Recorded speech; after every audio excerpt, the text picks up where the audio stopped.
Patriarchs and Prophets by White.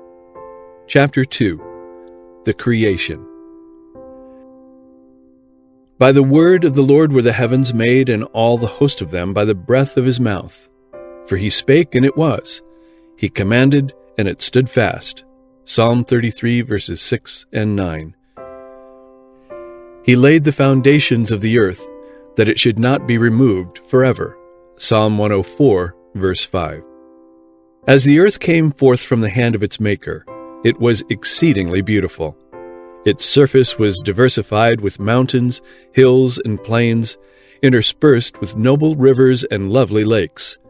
But the hills and mountains were not abrupt and rugged, abounding in terrific steeps and frightful chasms as they now do.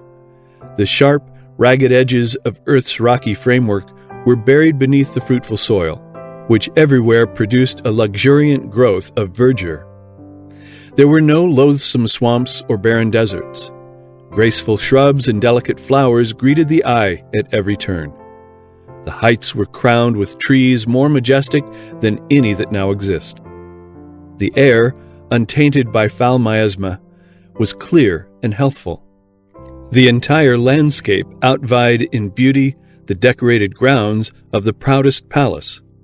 The angelic host viewed the scene with delight and rejoiced at the wonderful works of God. After the earth with its teeming animal and vegetable life had been called into existence, man, the crowning work of the Creator, and the one for whom the beautiful earth had been fitted up, was brought upon the stage of action.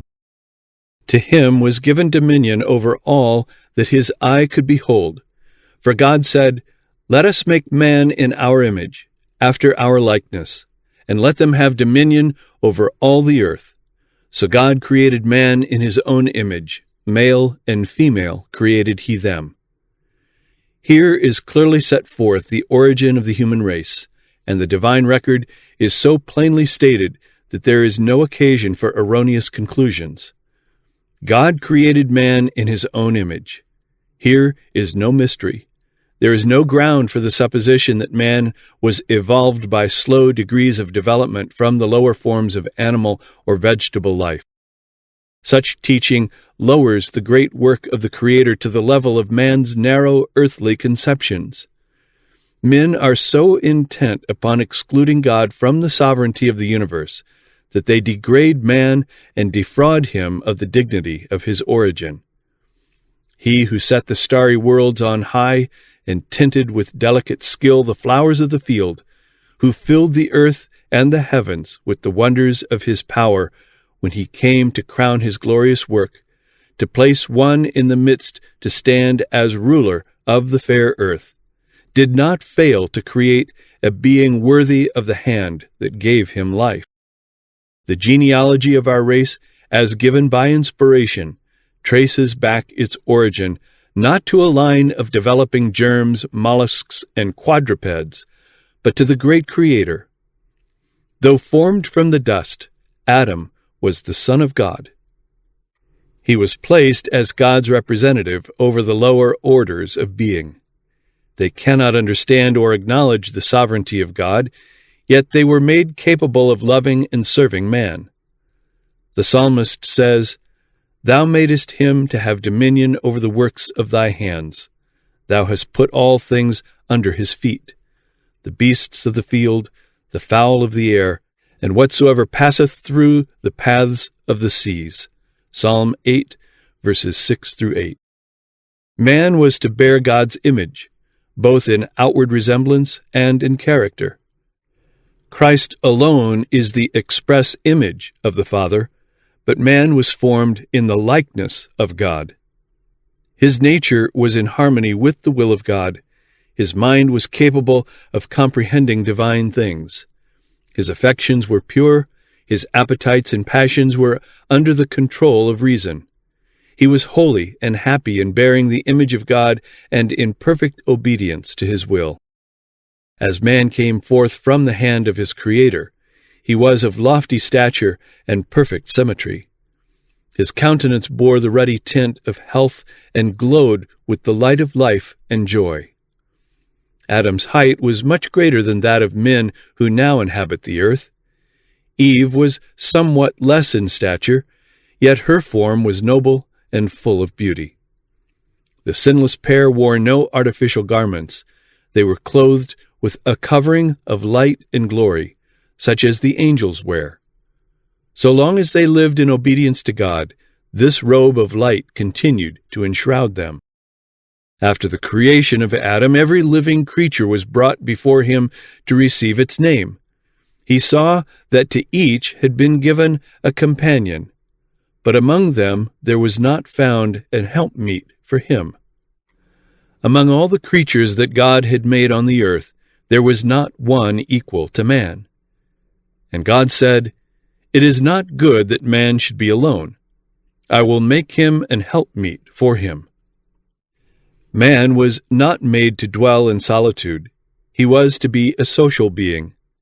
Without companionship, the beautiful scenes and delightful employments of Eden would have failed to yield perfect happiness. Even communion with angels could not have satisfied his desire for sympathy and companionship. There was none of the same nature to love and to be loved. God himself gave Adam a companion. He provided an helpmeet for him, a helper corresponding to him, one who was fitted to be his companion and who could be one with him in love and sympathy.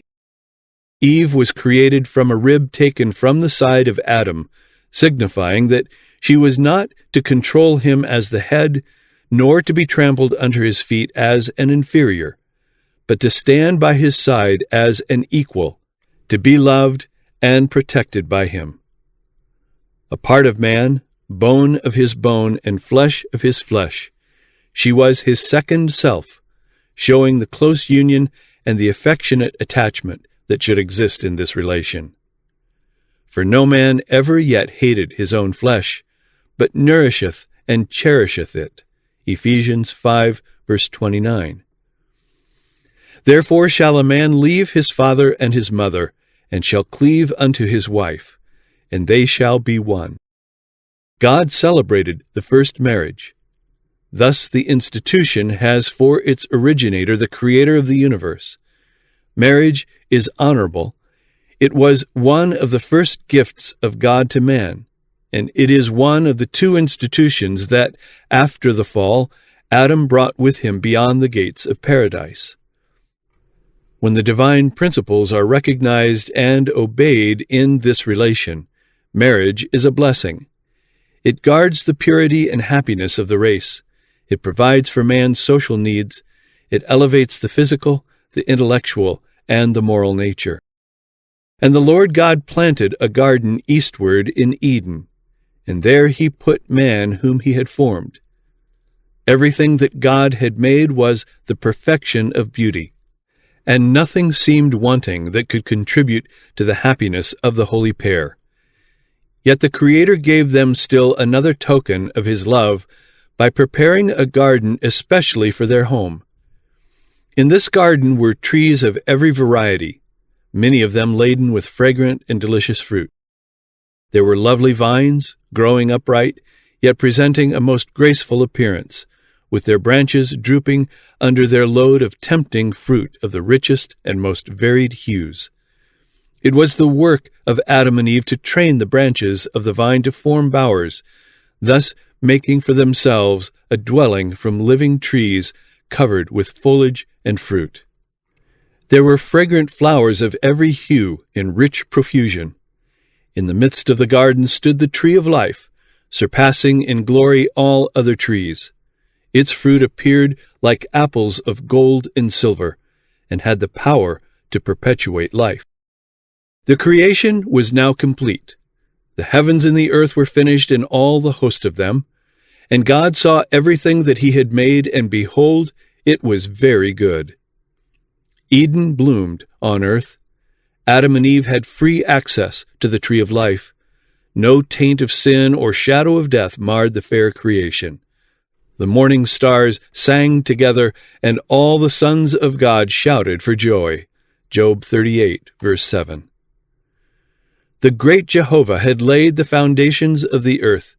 He had dressed the whole world in the garb of beauty and had filled it with things useful to man. He had created all the wonders of the land and of the sea. In 6 days the great work of creation had been accomplished. And God rested on the seventh day from all his work which he had made, and God blessed the seventh day and sanctified it, because that in it he had rested from all his work which God created and made. God looked with satisfaction upon the work of his hands. All was perfect, worthy of its divine author, and he rested, not as one weary, but as well pleased with the fruits of his wisdom and goodness and the manifestations of his glory. After resting upon the seventh day, God sanctified it, or set it apart as a day of rest for man.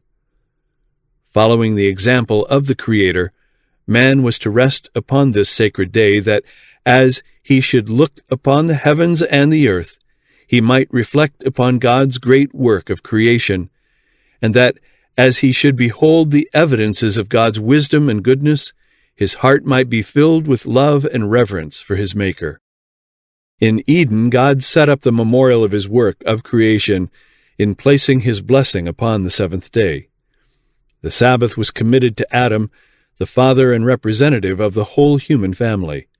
Its observance was to be an act of grateful acknowledgement on the part of all who should dwell upon the earth, that God was their Creator and their rightful sovereign, that they were the work of his hands and the subjects of his authority.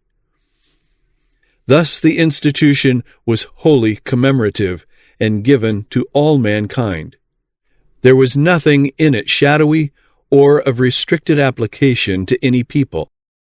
God saw that a Sabbath was essential for man, even in paradise.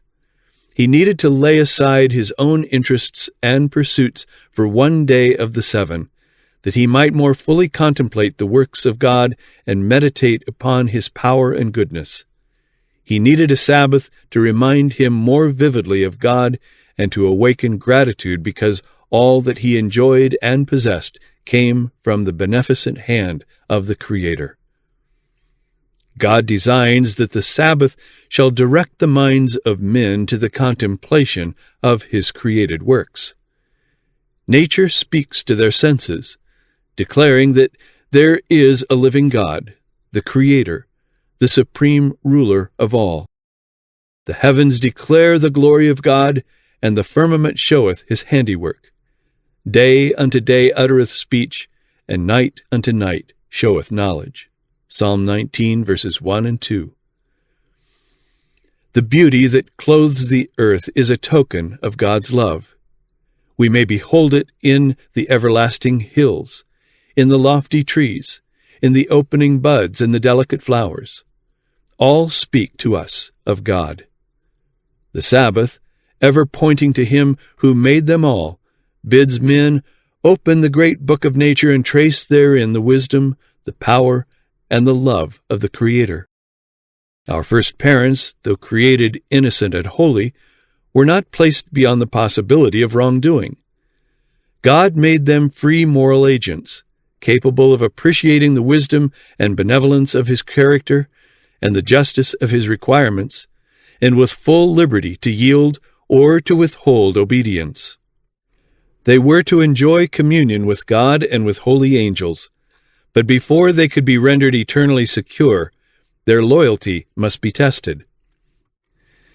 At the very beginning of man's existence, a check was placed upon the desire for self-indulgence, the fatal passion that lay at the foundation of Satan's fall.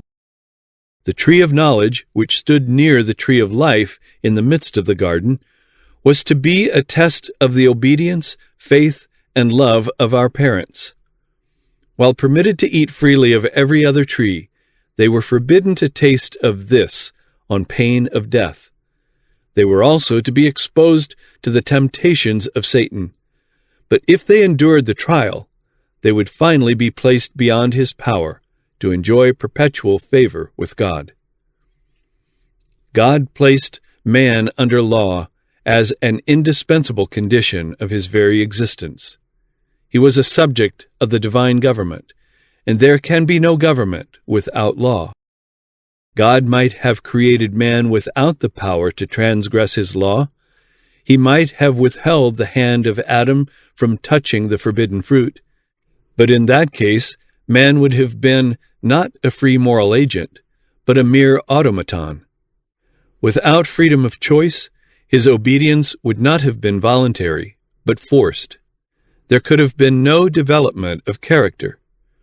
Such a course would have been contrary to God's plan in dealing with the inhabitants of other worlds.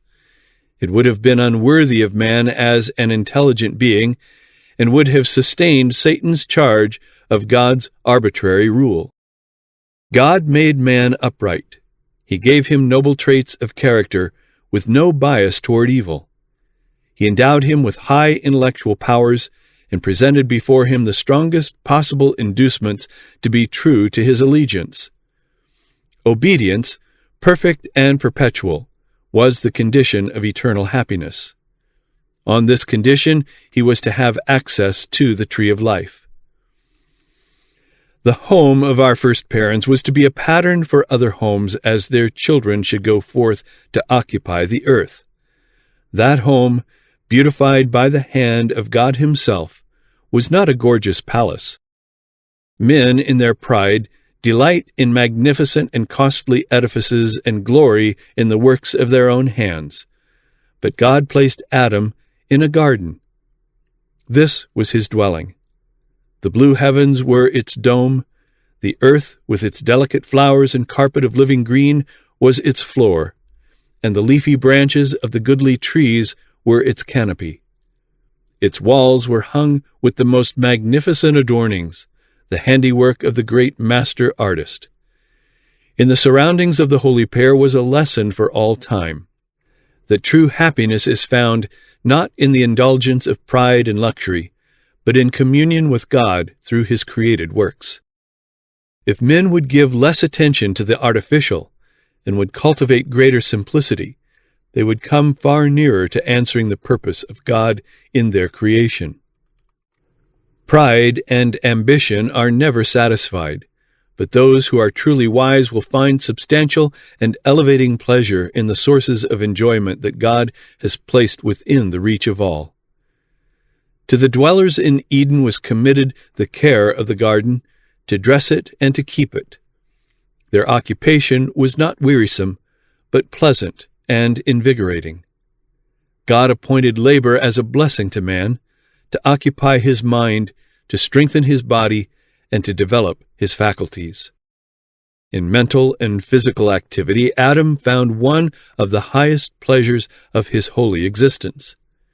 And when, as a result of his disobedience, he was driven from his beautiful home and forced to struggle with a stubborn soil to gain his daily bread, that very labor, although widely different from his pleasant occupation in the garden, was a safeguard against temptation and a source of happiness.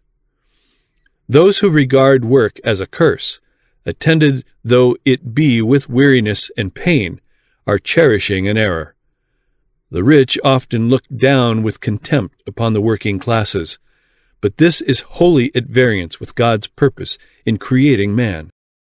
What are the possessions of even the most wealthy in comparison with the heritage given to the lordly Adam?